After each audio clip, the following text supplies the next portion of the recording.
welcome to Prashi Ascending. And we started basically this tale of Bhagvat Puran. And today I'm going to talk about a very key concept of this.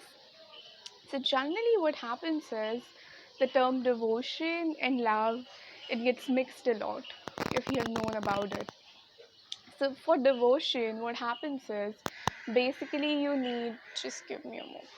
So, for devotion, basically you need two people like different santa systems that you must have seen in India or anywhere else. It's like you have someone who's devoted to something, so it's a requirement that in this process two people are required. But when we talk about unconditional love, it's not about two people involved. It's about being who we are, and that's the essence of Bhagvat Puran. So different things that we discussed that basically failed.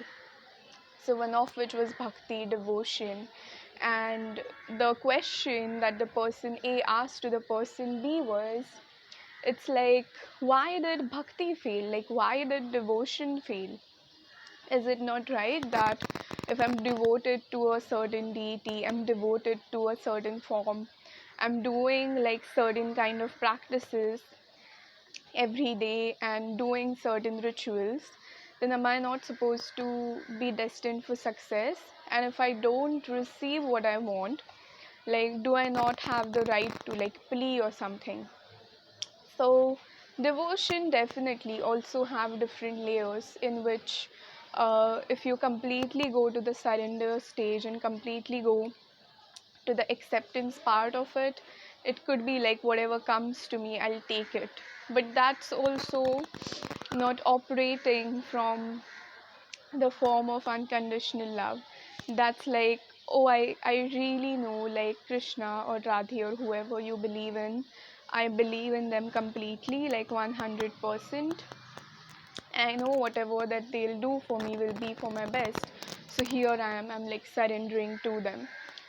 So that is one thing. But in that also, it's like you have to have the other person, like you're still in duality, you're not in oneness, you are playing this game of duality, which is like there's nothing wrong about it. But if we are talking about why things are failing, then if you're going on the path of devotion, if you're going on bhakti marg, what Bhagvat Puran says is you have to reach the ultimate level of surrender and acceptance. You can't be like, this is what I wanted, why I'm not receiving like good food every day, and like whatever things you have, it cannot be based on conditionality.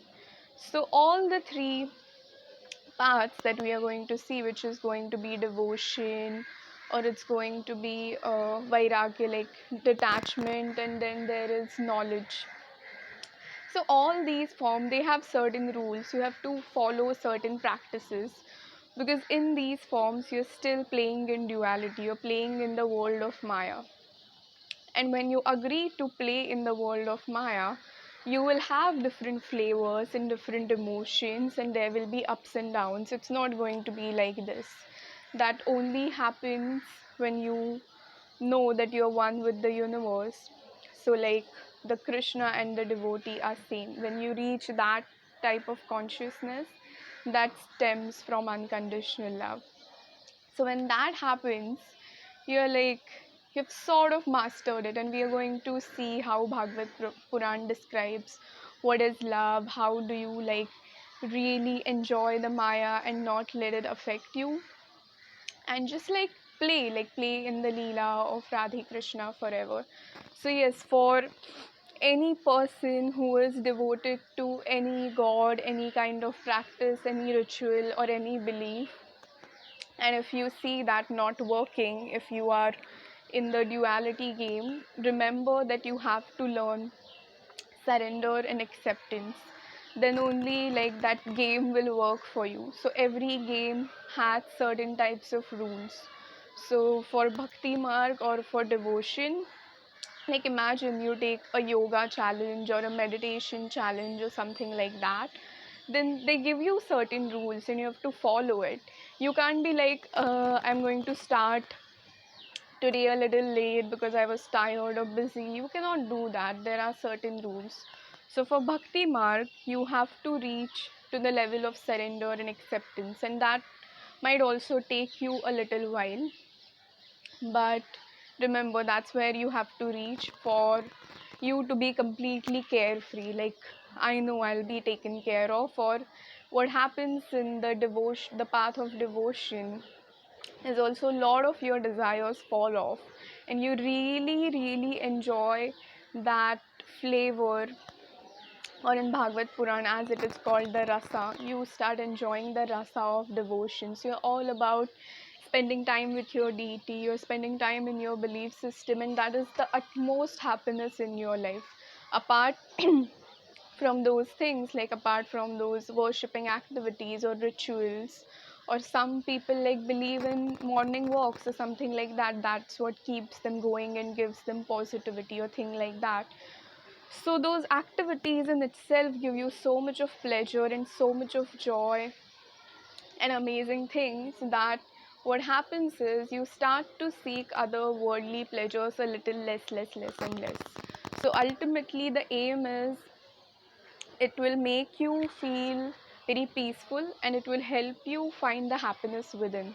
So that's the task assigned to every marg, not like trying to go for things outside, but looking a thing within.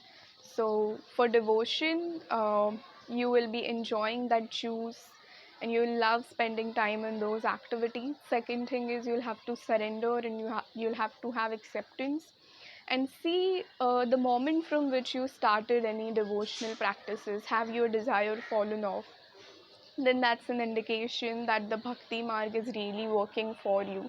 Otherwise, maybe you are suited for some other path.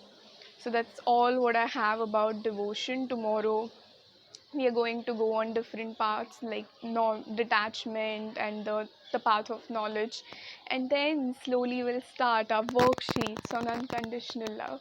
So till that, thank you for watching this video. Please like, share and subscribe, and forward it to your friends and family so they can also enjoy Prashi's Bhagvat Puran. Till then, Radhe Radhe.